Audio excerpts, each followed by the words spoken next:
नमस्कार और अस्सलाम वालेकुम दोस्तों, आप सभी का स्वागत है हमारे यूट्यूब चैनल टीसीएस में। तो आज हम देखने वाले हैं यहाँ पर ऑफसेट के बारे में, और हम यहाँ ये भी देखेंगे कि लिमिट क्लॉज जो है वो ओरेकल डेटाबेस में यूज़ नहीं होता। तो सबसे पहले आप एक काम करो, आप ओरेकल ट्यूटोरियल पे जानो, ओके। और फिर यहाँ पर आप जाना तो ओरेकल बेसिक आपको यहाँ दिखता होगा, इस ओरेकल बेसिक पर आप आना। और फिर यहाँ पर आप इस साइड राइट हैंड साइड में आप यहाँ देखो तो यहाँ फेच एक यहाँ पर ऑप्शन दिया हुआ है, इस फेच पर जाना आप। तो यहाँ पर जब आप आओगे तो ये एक ओरेकल की वेबसाइट है जिसके अंदर ओरेकल ने सारे ट्यूटोरियल्स अपने अपलोड करे हुए हैं, और इसके अंदर बताया हुआ है सारी बेसिक पॉइंट कि ओरेकल के अंदर क्या क्या कीवर्ड यूज़ किए गए हैं और कौन कौन से क्लॉज यूज़ नहीं किए गए हैं। तो यहाँ पर आप देखो तो यहाँ कुछ पॉइंट्स हैं जो अभी हम देखते हैं, ओके। तो यहाँ है some RDBMS such as MySQL, फिर PostgreSQL SQL have limit clause that allow you to retrieve a portions of row generated by query. Okay, तो ये लिमिट क्लॉज MySQL को अलाउ करता है कि आप कुछ पोर्शंस ऑफ क्वेरी को आप जनरेट कर सकते हैं, आप उसको आप फेच कर सकते हैं, ओके।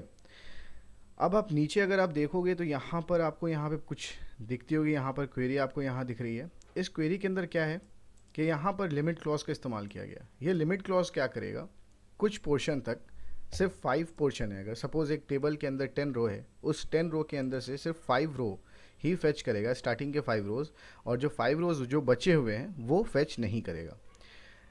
और ये सारी चीज़ किसके अंदर होती हैं, MySQL के अंदर होती है, MySQL डेटाबेस के अंदर। अभी हम देख रहे हैं ओरेकल डेटाबेस। तो यहाँ पर आप देखो तो यहाँ को एक पॉइंट लिखी हुई है, ये पॉइंट क्या है, Oracle database does not have the limit clause, okay. तो ओरेकल डेटाबेस के अंदर लिमिट क्लॉज का इस्तेमाल नहीं किया गया है, और इस वजह से हम यहाँ पर ऑफसेट और फेच का इस्तेमाल करते हैं, ओके। तो अभी हम कुछ फेच देखने वाले हैं और ऑफसेट के बारे में हम जानेंगे, उसके बाद से परसेंटेज है और भी बहुत बहुत से यहाँ पे क्लॉज हैं, उसके बारे में भी हम देखेंगे धीरे धीरे, ओके। स्लोली स्लोली हम सब चीज़ देखने वाले हैं। तो यहाँ पर आप देखो तो सेलेक्ट कीवर्ड का इस्तेमाल किया गया है, और इस सेलेक्ट के अंदर क्या है, 2 कॉलम्स है, प्रोडक्ट नेम एंड क्वांटिटी। और इसके अंदर फ्रॉम क्लॉज से क्या मतलब इन्वेंट्रीज जो टेबल है उसके अंदर से 2 प्रोडक्ट हम यहाँ से फेच कर रहे हैं, 2 कॉलम फेच कर रहे हैं। और उसके बाद से हम यहाँ पर एक क्वेरी फायर कर रहे हैं, ऑर्डर्ड बाय उसे कर रहे हैं, और फिर यहाँ पे fetch next 5 row only, okay. तो ये क्या है, नेक्स्ट 5 रोज ओनली। अगर एक टेबल है हमारे पास और उस टेबल के अंदर 10 रोज हैं, तो उस 10 रो के अंदर जितने भी स्टार्टिंग के जो 5 रोज हैं ना, वो सिर्फ उसी को फेच करेगा। तो यहाँ पर जो स्टार्टिंग के जो 5 रोज हैं ये सिर्फ इसी को फेच करेगा, और जो 5 रोज रिमेनिंग है उसे छोड़ देगा। तो यही इसका मतलब होता है fetch next 5 row only, okay. तो 5 रो ओनली मीन्स वो 5 रो को ही फेच करेगा। Similar to the statement that uses limit clause above, the row limiting clause return the top 5 product with the highest inventory level, okay. तो highest inventory level के हिसाब से वो top 5 row को फेच करेगा।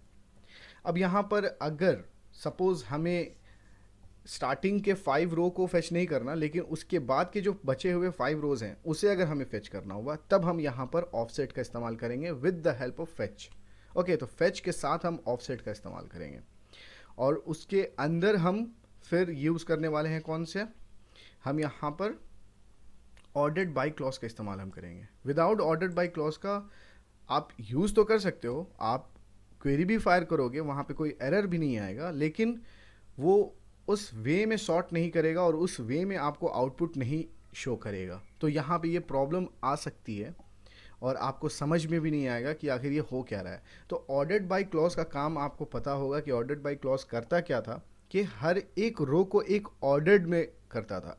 सपोज एक column है और उसके अंदर 1 4 6 8 2 6 5 ऐसे करके एक पूरी एक कॉलम है, तो उसको अगर ऑर्डर्ड बाय में अगर आप करोगे तो वो एक ऑर्डर्ड में आपको पूरी वैल्यू शो करेगा, 1 2 3 4 5 6 7 ऐसे एक ऑर्डर्ड में सेट करेगा, ओके।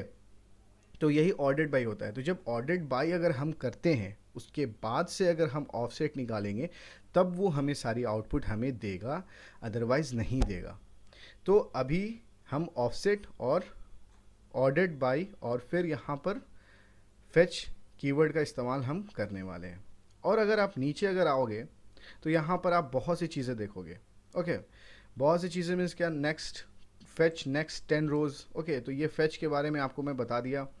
और फिर यहाँ पर अगर आप आओगे तो यहाँ देखो आप, यहाँ पे टाइज है। ओके, तो यहाँ पे टाई करने को बोल रहा है। बी ऑप्शन में अगर आप आओगे तो यहाँ पे विथ टाई एग्जाम्पल। ओके, तो यहाँ पे ये क्या करेगा कि आप फेच तो कर रहे हो, नेक्स्ट फेच 10 रोज तो कर रहे हो विथ टाइज। तो ये क्या करता है, लास्ट के अगर रो है, सपोज यहाँ पर यहाँ 273 है। ओके, यहाँ 273 है, ये लास्ट की रो, ये 10th रो है।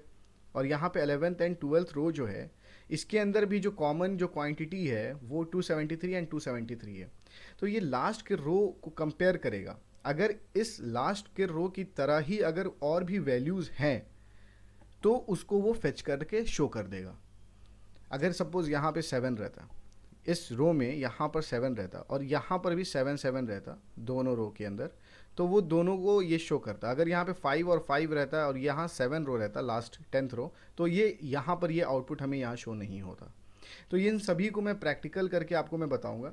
मेरा मकसद ये था कि आपको पहले मैं ओरेकल ट्यूटोरियल जो वेबसाइट है, जो ओरेकल की खुद की वेबसाइट है, उसके ऊपर मैं आपको थोड़ी बहुत दिखाऊं, ताकि आपको अगर फ्यूचर में कहीं पर भी प्रॉब्लम हो तो आप सबसे पहले यहाँ पर आओ और इसे देखो और ख़ुद से समझो, तो आपकी सारी डाउट क्लियर होगी और आपकी बेसिक भी बहुत स्ट्रांग होगी। और भी इसके अंदर बहुत सी चीज़ें हैं, जैसे कि ऑफसेट, तो आपके ऑफसेट के बारे में आपको बता दिया। अगर आपको कहीं मतलब 20 रोज़ हैं तो आपको 10 रो अगर आपको नहीं चाहिए और 11 से लेके 20th रो चाहिए तो वो आपको ऑफसेट का इस्तेमाल करना होगा। तो अब चलते हैं और एपेक्स ओरेकल पे जाते हैं और वहाँ पर सारी प्रैक्टिकल्स करते हैं। और ये फेच और ऑफसेट के बारे में हम देखते हैं, कैसे हम फेच को यूज़ करेंगे और कैसे हम ऑफसेट का इस्तेमाल हम करेंगे डेटाबेस पर। तो चलते हैं एपेक्स ओरेकल पर।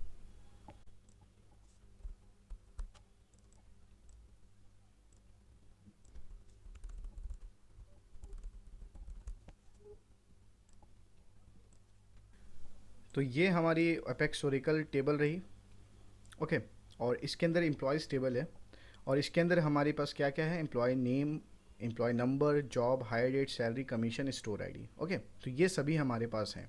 तो यहाँ पर मैं क्वेरी ऑलरेडी मैं लिख चुका हूँ। यहाँ पर मैं कर क्या रहा हूँ, सेलेक्ट एम्प्लॉय नेम मैं सेलेक्ट करूँगा और फिर सैलरी मैं सेलेक्ट करूँगा।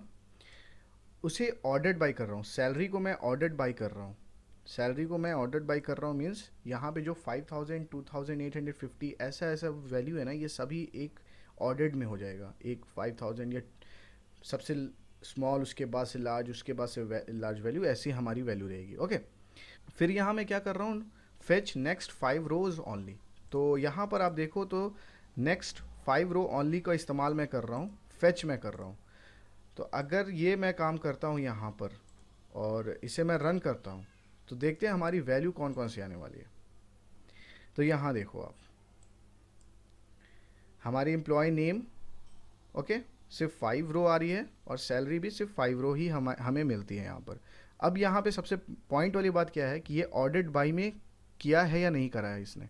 तो यहाँ देखो, हमारी इससे पहले जो वैल्यू आ रही थी वो पहले 5000 थी, समथिंग थी, उसके बाद से 2850 थी, ऐसी वैल्यू हमारी आ रही थी।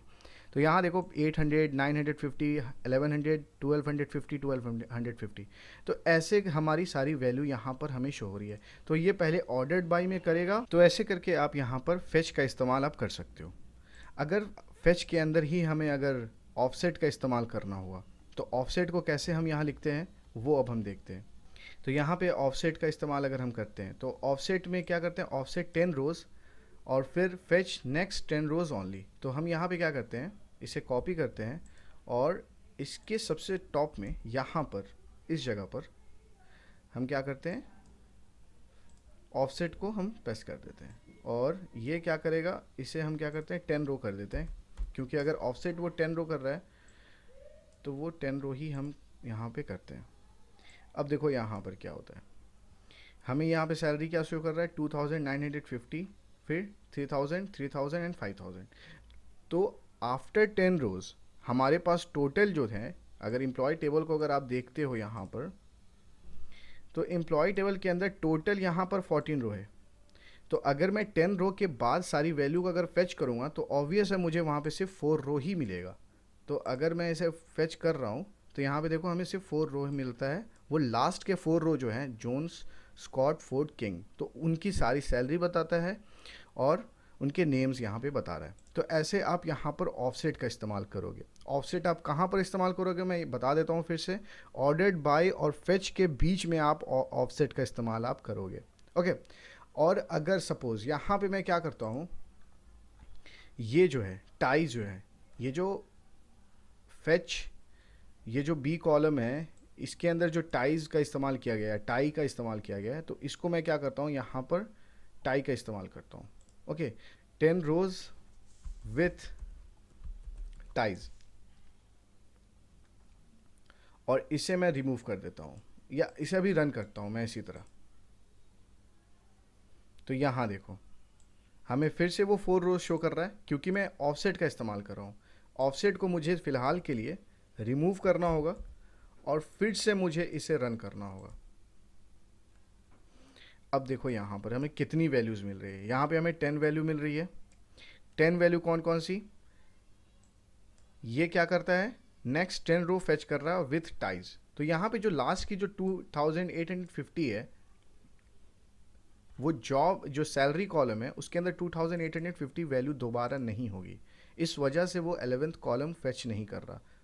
अगर इसी जगह पर मैं फिर से मैं क्या करता हूँ, यहाँ पर 12th कॉलम को मैं ऐड करता हूँ। मैं कहता हूँ कि फेच करना है नेक्स्ट कॉलम को, नेक्स्ट 12 कॉलम को। ओके, और देखते हैं यहाँ पर अब क्या होता है। अगर मैं ऐसे अब रन करता हूँ तो यहाँ देखो अब हमारी आउटपुट कितनी आ रही है, 13 रो हमें आउटपुट यहाँ मिल रही है। अब ये 13 रो क्यों मिल रही है, क्योंकि हम यहाँ पे सबसे पहले यहाँ टाई का इस्तेमाल करा है हमने। ओके, ये टाइज क्या करेगा, लास्ट की जो 12th रो है जो 3000 है, उसके बाद अगर सेम कहीं वैल्यू सेम मिलती है उसे, तो वो उसे भी शो कर देगा 3000। ओके, तो इस वजह से यहाँ पे 13th रो हमें यहाँ पर मिल रहे हैं। और यहाँ पर अगर आप एग्जाम्पल देखोगे तो इस एग्ज़ाम्पल में भी आपको कहीं ना कहीं ऐसा ही कुछ मिलेगा। यहाँ देखो आप एग्ज़ाम्पल में, यहाँ पर लास्ट में जो 273 है उसके बाद से भी 2 वैल्यू यहाँ पे 273 है, तो उसको वो फेच कर लेता है। ये टाई का मकसद यही होता है। ओके, तो ऐसे करके आप यहाँ पे टाइज का इस्तेमाल करोगे, ऑफसेट का इस्तेमाल करोगे और फिर फेच का इस्तेमाल करोगे। तो आई होप आपको अभी जितनी चीज़ मैं बताया हूँ सभी आपको समझ में आ चुका होगा और आपके लिए हेल्पफुल होगा। तो अगर आपको फिर भी कहीं पर भी डाउट है उसे आप कमेंट सेक्शन में पूछो, मैं इंशाल्लाह कोशिश करूँगा उसे क्लियर करने की। Okay, bye.